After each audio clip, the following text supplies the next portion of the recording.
Coucou, c'est Tata Nexua et aujourd'hui je poursuis la série de vidéos de l'écriture à la publication pour vous parler donc du voyage d'un tapuscrit, de toutes les étapes de publication d'un ouvrage dans une maison d'édition, l'envers du décor. Et bien c'est la dernière vidéo, justement l'étape 7, qui concerne Rien ne sert de courir chez LDT Édition. C'est parti pour le générique.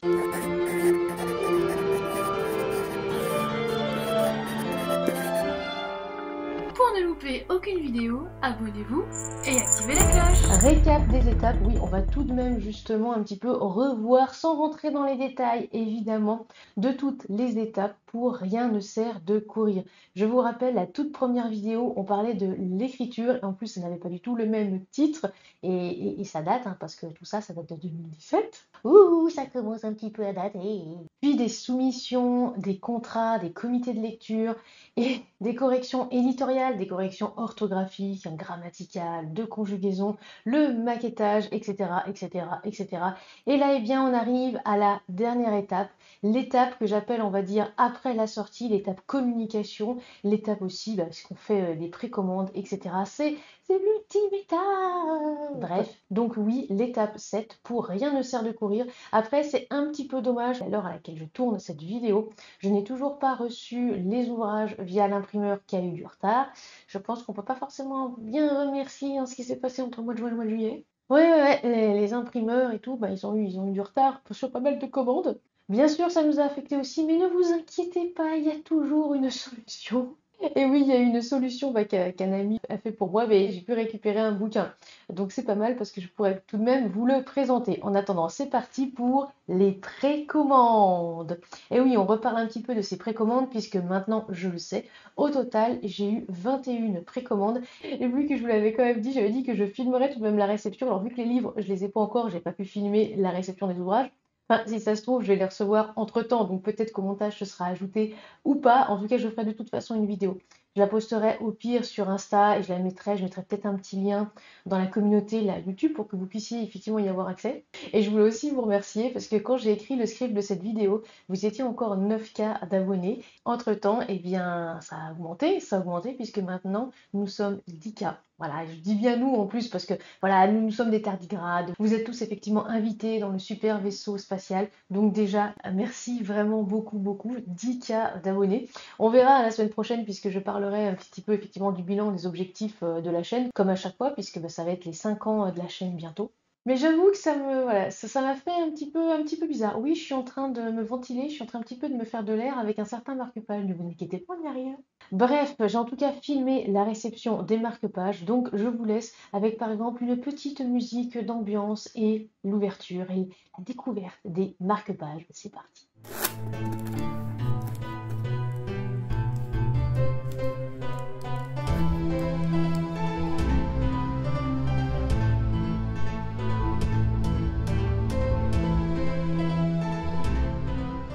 Et le livre? Alors, vu que je l'avais pas reçu, je sais qu'il y a un de mes amis, en fait, enfin, une amie, qui soi-disant avait zappé les précommandes avec tous les posts qu'on a fait. J'ai presque spammé tout de même mes réseaux sociaux. Je sais absolument pas comment il a fait pour zapper ça, mais bon, on va dire que c'est une excuse un petit peu, voilà. Eh bien, lui, il est passé par Amazon, puisque Amazon est effectivement un petit peu plus rapide que d'autres imprimeurs. Et avant justement que vous me sautiez au cou en me disant oui, mais il va français, etc. Alors, eh bien, si, puisque désormais Amazon a des imprimeries en France. Et je peux vous le dire, tout comme d'ailleurs l'une de mes nouvelles que j'ai sortie en brochet, enfin que j'ai ressortie en brochet, parce que c'est une réédition Noël au Royaume du Cid, qui était imprimée à Brétigny-sur-Orge, et bien c'est pareil, justement pour les ouvrages de Rien ne sert de courir, qui sont donc imprimés en France par Amazon, Brétigny-sur-Orge. Je sais toujours pas où c'est, va vraiment falloir un petit peu que j'aille regarder Google Maps. Mais oui, c'est imprimé en France, et pour le coup, bah, c'est vrai que c'est plus rapide que l'autre imprimeur. Donc, je peux tout de même vous montrer la bête. Alors effectivement, le format n'est pas le même que celui que la maison d'édition a choisi avec l'imprimeur, je veux dire l'imprimeur classique, l'imprimeur phare de la maison d'édition. Donc en effet, il est un petit peu plus grand que le format justement que vous aurez via la maison d'édition et via, on va dire, voilà, notre imprimeur dédié. Mais à part ça, c'est le même bouquin. Donc je vous laisse tout de même apprécier la première de couverture, je rappelle, illustrée par Anne-Sophie Henniker et maquettée par notre très cher Léo. Très cher Léo T. Le dos, oui, je vous le rappelle. La première personne qui me dit que c'est une tranche, il y a l'option pelle et balayette pour le vaisseau spatial. Hop, hop, hop. Et bien sûr, la quatrième de couverture. C'est pas mal du tout. Alors je sais bien, donc sur Amazon, comme j'ai dit, hein, que c'est un petit peu plus grand, et l'intérieur aussi est tout de même classe. C'est juste pour le fun, je vous montre juste l'intérieur comme ça. C'est beau. Et puis franchement, les Lotus, je ne dirais pas plus, puisque j'ai essayé, ça va super bien, j'adore. En tout cas, j'ai hâte de recevoir effectivement le bouquin avec le format qu'on avait choisi à la base pour voir, on va dire, par rapport au pelliculage, le soft touch, parce que sur Amazon, c'est un pelliculage brillant. Je pense que ça se voit d'ailleurs. Ouais, ça se voit un petit peu. En plus, là, il y a du soleil aujourd'hui, donc on voit un petit peu les reflets brillants. J'espère que ça tiendra bien, mais logiquement, les brillances sur Amazon, ça tient plutôt bien. Je sais qu'avec la magie du destin, sur Lulu, j'avais pris un pelliculage brillant et ça n'avait pas tenu beaucoup, mais le pelliculage brillant sur Amazon, ça tient bien. En tout cas, c'est très très joli. J'adore et je trouve que dans la bibliothèque, c'est très très beau. Oui, il va falloir que je rende cet exemplaire à mon ami, mais c'est pas grave. Et bien sûr, je vous remontre les marque-pages justement de Rien ne sert de courir qui ont été faits par notre très cher Léo aussi. Tada! Je suis passée vite parce que il y a une petite dédicace sur ce. Je passe très très vite pour que l'on ne voit pas ce que j'ai écrit pour une certaine personne qui est très très chère à mon cœur et qui adore les pandarous. Passons maintenant à la communication pendant et après la sortie parce que c'est extrêmement important. J'en ai d'ailleurs déjà parlé aussi la semaine dernière, comment vendre justement en été et même si certains conseils peuvent être utilisés pour d'autres saisons, c'est ultra important d'avoir une stratégie, d'y réfléchir en amont pour assurer la communication d'un ouvrage, que ce soit pendant et aussi après la sortie. Et aussi avant, mais ça on en a déjà parlé dans des précédentes vidéos de l'écriture à la publication. Donc pour l'envers du décor et justement pour vous renseigner comment ça se passe dans une maison d'édition, eh bien tout simplement j'ai eu avec l'éditrice une réunion le 16 mai, oui, qui a duré longtemps. Bon enfin le temps de boire de thé. Non, mais en fait, c'est vrai que je préfère quand même ça à un truc speed, hein, mais c'est vrai que le truc, c'est que j'ai surtout du mal en fait à faire une seule tâche à la fois. Mais j'aime bien. J'aime bien aussi quand il y a une réunion, on va dire, qui pose les bases, qui pose, on va dire, ce qu'il faut et ce qu'on veut faire. Et c'est pour ça aussi que je vais vous parler d'une réunion communication dans une maison d'édition, c'est quoi? Puisque j'en ai fait plusieurs, peu importe la maison d'édition, il y a toujours eu une réunion communication ou une note pour la communication si par exemple il n'y avait pas de réunion visio ou s'il n'y avait pas d'appel téléphonique. Mais très souvent, c'est un appel visio avec les maisons d'édition. Et je le rappelle, les maisons d'édition qui ne font pas ça, pour moi, je trouve que, je veux dire, ça craint un peu, tout simplement parce que là, on parle de la communication de votre ouvrage. S'il n'y a pas de plan communication, si on va dire qu'il n'y a pas des astuces, si par exemple personne ne vous aide et que personne ne vous accompagne alors que vous êtes en maison d'édition, pour moi ça ne va pas parce que vous attendez justement un accompagnement. C'est pour ça aussi que vous choisissez la maison d'édition. Sinon, pourquoi choisir une maison d'édition? Donc une réunion communication, c'est quoi? C'est une réunion pour faire déjà le point. Le point sur ce qui va se passer jour après jour et aussi pour accorder les violons. Tout simplement parce que l'éditeur et l'éditrice et l'auteur et l'autrice doivent être raccords. Par exemple, je ne vais pas dévoiler la couverture et je n'ai pas dévoilé la couverture avant que la maison d'édition LDT, donc le labyrinthe de Théia, ne le fasse. Donc ça, c'est très très important d'avoir vraiment un planning chaque jour. Qu'est-ce que l'on peut montrer? Alors, il n'y a pas forcément les horaires, même si, bon, pour ma part, je poste très souvent sur Instagram le matin. La maison d'édition, ça peut être le matin, midi et parfois quelques posts le soir. Ça, justement, on en discute. C'est très très important la communication aussi entre justement toutes les personnes. La priorité va toujours à la maison d'édition, surtout quand on est là dans la communication. Pour ma part, on va dire, je ne fais que relayer les informations à ma sauce ou aussi apporter effectivement des petits éléments nouveaux. C'est vrai que je me suis dit pourquoi pas faire quelques faits par rapport à l'ouvrage ou par rapport au personnage, ou aussi pourquoi pas parler des goûts des personnages, parler des goûts des boissons, des glaces, etc. On en avait d'ailleurs déjà un petit peu parlé la semaine dernière dans la vidéo, pour continuer à parler de l'ouvrage sans tout le temps dire «Eh, au fait, achète mon livre, il est sorti, c'est une super dystopie avec une petite part de romance slow burn et une super aventure à suivre». Donc on a établi lors de la réunion ce dont on allait parler, les thèmes, les TW aussi de l'ouvrage, donc les avertissements, les trigger warnings, ce qu'on voit justement en quatrième de couverture, c'est joli, hein. Les présentations des personnages. Je suis allée donc jusqu'à aussi imaginer des posts pour leur faire deviner leur signe astrologique. Je trouvais ça amusant. Ça va sortir prochainement là, parce que quand je tourne cette vidéo, oui, ce que j'avais prévu justement les posts sur les signes astrologiques plutôt fin juillet. Donc là, ça va pas tarder à arriver. Bref, je pense que vous avez déjà vu l'intégralité de mes posts sur mon compte Instagram et aussi ceux de LDT avant la sortie, pendant et après. Puisqu'effectivement, vu que là, on est à 2 semaines après la sortie justement de Rien ne sert de courir quand je tourne cette vidéo, il y a quand même aussi pas mal de choses à dire, il y a aussi pas mal de choses à faire, et même aussi justement s'excuser pour le retard de l'imprimeur. C'est français. Mais bon, déjà, je m'en doute un petit peu parce que c'est vrai que la fin d'année scolaire, c'est déjà assez tendu, même si oui, vous inquiétez pas, hein, ce sera prêt à temps. Il y a toujours des imprévus. Et puis, bah, il y a eu les élections législatives et tout le reste, donc forcément, ça a décalé des fois pas mal de commandes. Bref, encore une fois, ça, ce n'est pas à vous, on va dire, de vous en occuper. Si jamais il y a un souci, bah, par exemple là, pour l'impression des ouvrages, c'est LDT, c'est la maison d'édition justement qui a fait un petit post pour prévenir les personnes qui avaient précommandé le livre. Pour autant, l'ouvrage est déjà disponible en brochet et en e-book absolument partout, disponible partout et aussi en commande en librairie. Donc si justement vous avez envie de passer par une librairie, passer par votre librairie de quartier, vous pouvez. Et vous pouvez aussi passer sur Amazon, puisque maintenant Amazon a aussi une imprimerie en France. Donc comme ça, vous pouvez aussi soutenir l'économie française, hein, l'air de rien. Et là, sur Amazon, bah, je crois que mon ami m'a dit qu'il l'avait reçu en 2 jours, quelque chose comme ça. C'est-à-dire que c'était sorti et 2 jours après, il l'avait dans sa boîte. C'est ultra rapide. Mais en tout cas, c'est possible, c'est disponible. D'ailleurs, est-ce que vous l'avez lu ou acheté? Si c'est le cas, n'oubliez pas hein, et n'hésitez pas à déposer un petit commentaire sur les plateformes Babelio, Booknode, Amazon, Livre Addict. Si vous êtes sur Insta ou sur Facebook, à ne pas hésiter à me faire un petit coucou, à montrer justement des photos de l'ouvrage ou aussi à me dire ce que vous en avez pensé. Et quand je recevrai effectivement tout le pack pour les précommandes, je pense que soit je ferai une petite vidéo ou je ferai un petit quelque chose, ou de toute façon je vous montrerai forcément sur les réseaux sociaux parce que j'ai hâte de récupérer l'album physique, j'ai hâte de récupérer aussi la bougie, les salles de bain, tout ça, tout ça. Parlons chronique, parce que je rappelle que communication avant, pendant et après la sortie, c'est aussi de parler des chroniques. J'en ai parlé la semaine dernière et je crois que j'en ai aussi parlé dans le Tatacause, un petit fiche par rapport aux mauvais chroniqueurs et aux mauvaises chroniqueuses. Et souvenez-vous, j'avais d'ailleurs déjà fait une vidéo par rapport au calendrier qu'il fallait prévoir avant, pendant et après la sortie. Encore une fois, tout est à faire, je veux dire, de planification, d'organisation. Alors c'est vrai que les personnes qui, comme moi, je suis très très mal organisée comme personne, c'est pour ça que j'ai un planning, c'est pour ça aussi que j'ai un calendrier, c'est aussi pour ça que je note tout, parce que sinon, je suis un petit peu bordélique, hein, dans mon esprit, dans la vie de tous les jours.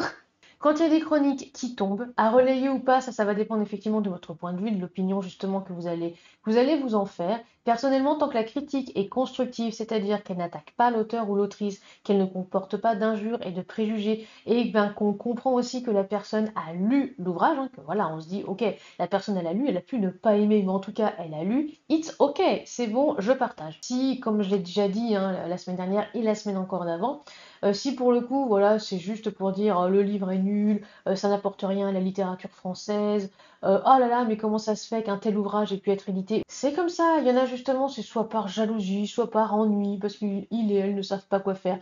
Oh, c'est pas grave, hein, get out. Et question justement envers du décor, sachez que dès que la première de couverture était, on va dire, finie, validée, que le résumé aussi a été corrigé, aussi Sophie Lee, l'éditrice envoie des SP dits d'épreuve aux chroniqueurs et aux chroniqueuses. Pour le coup, ça c'est assez commun, je sais que dans d'autres maisons d'édition dans lesquelles j'ai été ou que je suis encore, ça se fait. C'est-à-dire en fait que la MEP n'est pas tout à fait terminée, ou alors qu'elle n'est pas vraiment, on va dire, faite, mais en tout cas les corrections, c'est-à-dire les corrections de base ont été faites, bien sûr le texte est justifié, c'est évident, mais on va dire qu'il n'y a peut-être pas des petits éléments. Par exemple, il n'y a pas les lotus, il n'y a pas aussi, j'appelle ça les encarts avec les flèches, etc. Ça, effectivement, ça n'était pas pour les chroniqueurs et les chroniqueuses. Et parfois, on me pose la question de pourquoi. Alors, il y a plusieurs raisons. D'une, parfois, ça peut être pour éviter de perdre du temps. Comme ça, les chroniqueurs et les chroniqueuses peuvent recevoir l'ouvrage plus tôt, peuvent aussi programmer justement leurs chroniques, etc. Il y a moins peut-être de pression aussi pour ces personnes-là. Et aussi, ça peut éviter les fuites ou le déposage sur des sites illégaux du rendu final. Il y en a beaucoup parfois qui oublient un petit peu cet élément-là. À partir du moment où on va justement diffuser du numérique, quand bien même il y a des protections, des trucs, voilà, ça peut arriver sur des sites illégaux. Le fait justement d'envoyer des épreuves, donc c'est pas complètement terminé, voilà, il n'y a pas la magnifique MEP, etc., qui sera faite par les maquettistes et les graphistes et tout ça, bah ça peut justement un petit peu éviter ce problème.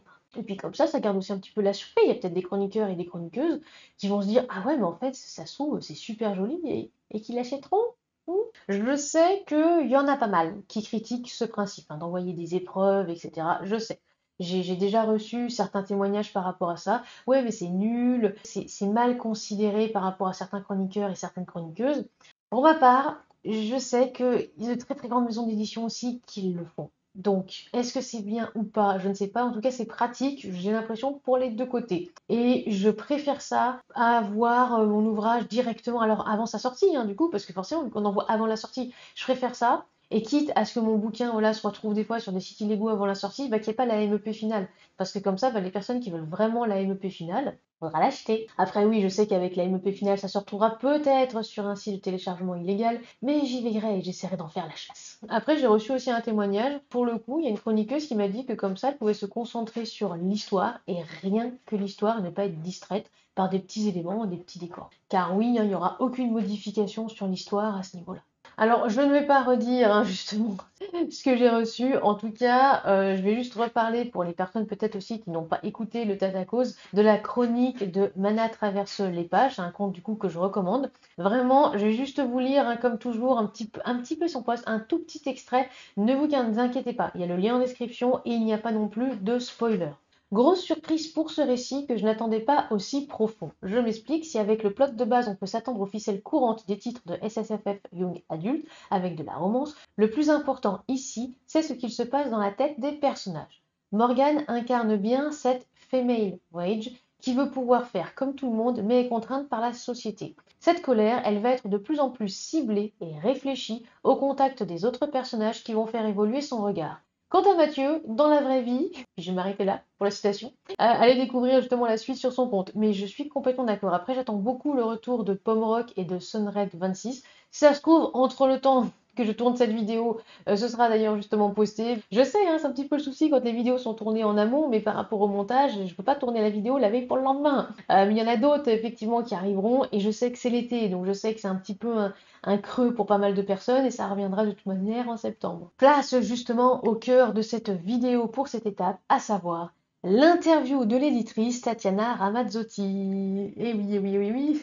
Je vous avais dit que j'essaierais justement d'interviewer l'éditrice si c'était possible, si aussi elle avait du temps. Donc c'est à l'étape 7 qu'on a pu justement faire ça. Donc déjà je la remercie beaucoup pour son temps et aussi pour tout l'investissement par rapport à Rien ne sert de courir et l'investissement du temps aussi. On en parle, il y a de nombreuses réunions. Et des nombreuses discussions aussi. Bref, en tout cas, c'est comme ça que ça doit se passer dans une maison d'édition, une vraie maison d'édition à compte d'éditeur. Ça demande vraiment du temps, ça demande aussi de l'implication et comme je vous l'ai dit, comme je vous l'ai d'ailleurs aussi montré lors de ces 7 étapes, il y a beaucoup de personnes qui vont travailler sur votre ouvrage. Donc c'est parti pour l'interview. Bonjour, alors je t'en prie, qui es-tu et que fais-tu ? Bonjour à tous, salut Marie et merci pour cette opportunité. Moi c'est Tatiana Ramazzotti, je suis l'éditrice et la fondatrice du Labyrinthe de Théa. Je m'occupe d'un peu de tout au sein de la maison d'édition, éditoriale, administration, comptabilité, communication relationnelle. Même si depuis le début j'ai délégué des postes qui étaient trop précieux à mes yeux pour que je m'en occupe moi-même. La maquette numérique, le brochet ou encore la correction. À côté de ça, j'essaie d'être autrice, même si ça fait un moment que je n'ai pas écrit et je suis maman, ce qui explique que je galère parfois à faire certaines choses et que j'ai bien fait de déléguer. Alors là, Rien ne sert de courir est sorti au moment justement du tournage de cette vidéo. Qu'est-ce que ça signifie pour toi qui en es l'éditrice ? Rien ne sert de courir, c'est le second défi de la maison d'édition, à savoir que le premier défi était Evanna. Publier un livre qui a eu une première vie éditoriale, c'est devoir passer en fait sur le travail de confrères et consoeurs, critiquer parfois les choix qui ont été faits et revenir sur des décisions prises par la première maison d'édition. Donc il y avait un petit peu un moment de flottement parfois, mais la différence aussi c'est qu'une grosse partie du travail éditorial avait été fait et que là il s'agissait plutôt d'axer l'ouvrage dans son nouvel écrin de science-fiction, écrin qui avait été prévu de base mais qui je crois avait été énormément édulcoré. Ensuite, ce que ça signifie pour moi, c'est que j'ai réussi à instaurer une relation de confiance avec mon autrice, avec toi Marie, et que tu t'es sentie suffisamment à l'aise pour me confier ton ouvrage, ce qui n'est pas forcément aisé.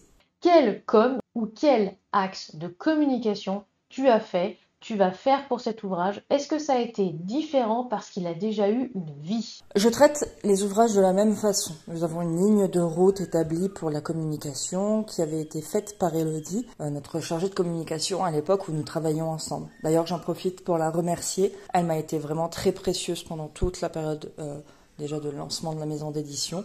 de ma grossesse qui arrivait très rapidement après l'ouverture de l'AME et de mon congé maternité. Bref, maintenant nous pouvons vraiment voler de nos propres ailes de manière sereine. Pour rien ne sert de courir, j'ai choisi de procéder de la même façon que pour les autres. Un cover reveal, la présentation des personnages, un mot de la part des personnes qui ont travaillé dessus, éditeurs, auteurs, compositeurs, illustrateurs, des extraits et quelques anecdotes. Ça, c'est pour la partie pré-vente qu'il y avait jusqu'au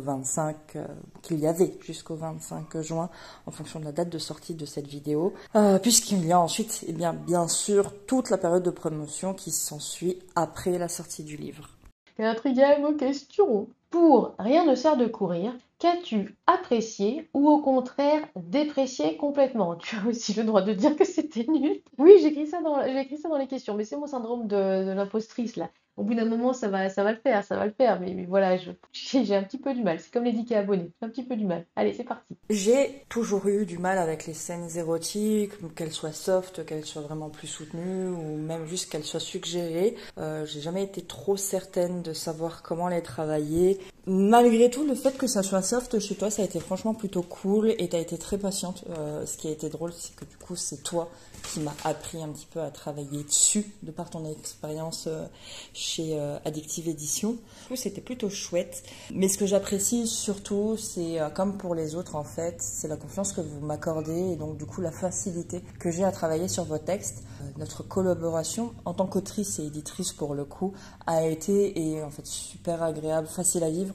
Et je suis prête pour le second ouvrage de ta part. Et donc, dernière question, est-ce que tu as un message à faire passer, un dernier mot, un petit quelque chose? Là, j'avais effectivement glissé. C'est le moment quand même de parler des maisons d'édition françaises. Si justement vous voulez soutenir les maisons d'édition françaises et on va dire avec des textes aussi originaux francophones, parce que je le rappelle, il y a beaucoup de maisons d'édition, c'est pas non plus une critique que je fais là, mais il y a beaucoup de maisons d'édition tout de même qui font des traductions. C'est bien aussi d'avoir des traductions, mais je trouve que parfois il y a une très très grande part qui est allouée aux traductions et finalement pas assez pour défendre les auteurs et les autrices françaises. Donc c'est parti, let's go. Je pense que je vais faire ma grosse militante pour soutenir les petites maisons d'édition françaises, mais en fait soutenir les petites ME françaises, c'est soutenir une édition indépendante qui essaye de sortir des sentiers battus, soit de se battre pour les auteurs, soit tout à la fois, enfin vraiment de proposer quelque chose de différent. Nous sommes nombreux, oui, on participe peut-être effectivement à la surproduction littéraire, effectivement, mais en fait nous avons tous la parole de nos auteurs à porter, nous avons tous envie de changer quelque chose à l'édition traditionnelle. Essayez de ne pas trop céder aux sirènes des best-sellers américains, des super couvertures, des pages incroyables qui vous font des bibliothèques de dingue, parce qu'en fait, du coup, vous mettez les petites maisons d'édition un petit peu en porte-à-faux, parce que les trésoreries ne suivent pas forcément pour faire ce genre d'impression, alors qu'en vrai, il y a tellement de jolies pépites françaises qui n'attendent que vous, qui n'attendent qu'une chose, en fait, c'est votre soutien. Donc voilà, soutenez les petites maisons françaises, soutenez le labyrinthe de Théa et soutenez Maritza. Achetez son livre.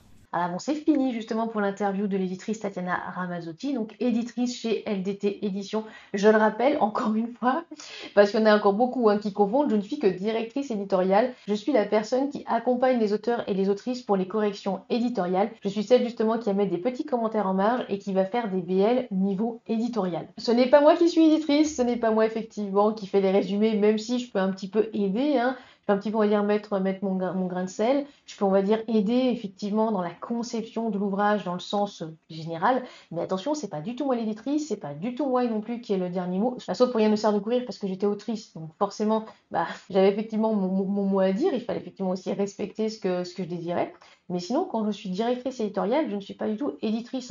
Faites attention parce que je sais que des fois, il y en a qui confondent un petit peu. L'éditrice, c'est Tatiana, c'est pas moi. Et maintenant, que vais-je faire?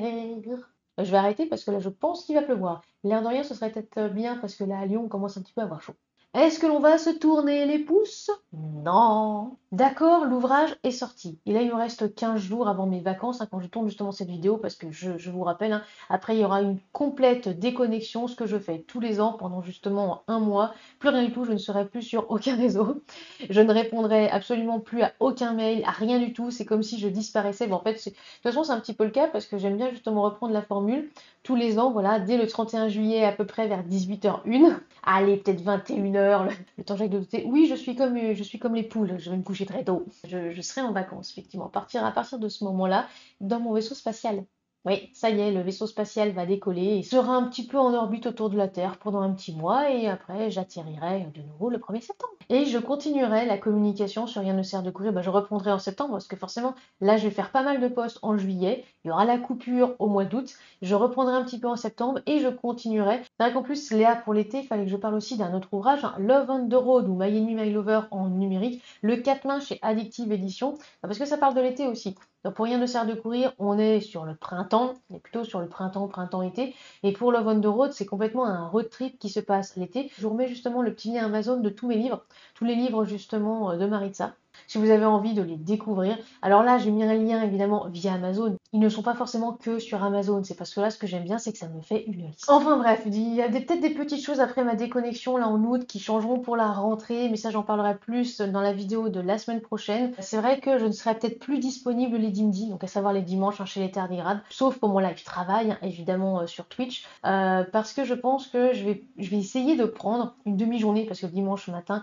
je bosserai tout de même sur mes prestations, mais je pense que le dimanche après-midi, je le consacrerai plutôt à mes projets. Et pourquoi pas aussi à renforcer un petit peu la communication parce que je n'en fais pas assez sur mes livres. Et il y en a encore qui pensent qu'il n'y a rien ne sert de courir, que c'est mon primo roman. Comme on me l'a fait encore remarquer récemment, je donne beaucoup pour les autres, pas assez pour moi, donc il y aura peut-être une demi-journée pour moi, voilà, dès la rentrée. Et pour Rien ne sert de courir, je vous l'annonce aussi ici, non seulement je vais poursuivre la com, mais je serai aussi en salon début septembre, à savoir les 7 et 8 septembre, à Étrange Grande D, avec la maison d'édition LDT. Je serai aussi également au salon de Ballan-Miré avec l'association Les Scriballonnés et peut-être aussi d'autres salons en 2025. Donc déjà j'espère qu'on se croisera peut-être là-bas. Et ne vous inquiétez pas, je vous mets tous les liens dans la description comme toujours. J'espère en tout cas que ces 7 vidéos de l'écriture à la publication pour suivre les coulisses de la publication d'un ouvrage vous ont plu. En plus, là, je l'ai fait pour un livre qui est sorti en maison d'édition. Je le ferai dès septembre pour un ouvrage en auto-édition via Amazon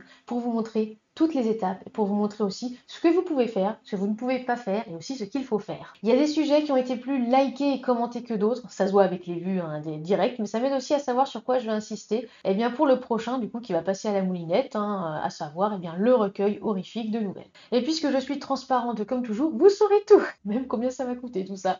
Si vous avez des questions, n'hésitez pas à me les poser ici en commentaire ou par mail ou sur certains réseaux sociaux. Attention, les réseaux sociaux comme Insta, j'accepte pas forcément les demandes, on va dire, professionnelles ou par rapport aux prestations. Passez plutôt par les mails. Et prenez note aussi que vous êtes de plus en plus nombreux et nombreuses à m'envoyer des mails, à m'envoyer aussi parfois des questions. Je ne peux pas forcément répondre dans la journée, donc merci d'être patient et patiente. Et puis je ne répondrai pas de toute façon en août. Donc ça, soyez-en conscients aussi. Mais en tout cas, j'essaye de répondre à tout le monde et je vais essayer de répondre à tout le monde. En tout cas, en attendant la prochaine vidéo, merci de me suivre. Je vous embrasse très très très fort. Je vous envoie du love aussi. N'oubliez pas de soigner votre plume et on se retrouve très vite pour une prochaine vidéo. Si vous voulez nous soutenir financièrement parlant, rendez-vous sur la page Tatanexua sur les plateformes Tipeee, Ko-fi ou aussi KissKissBankBank.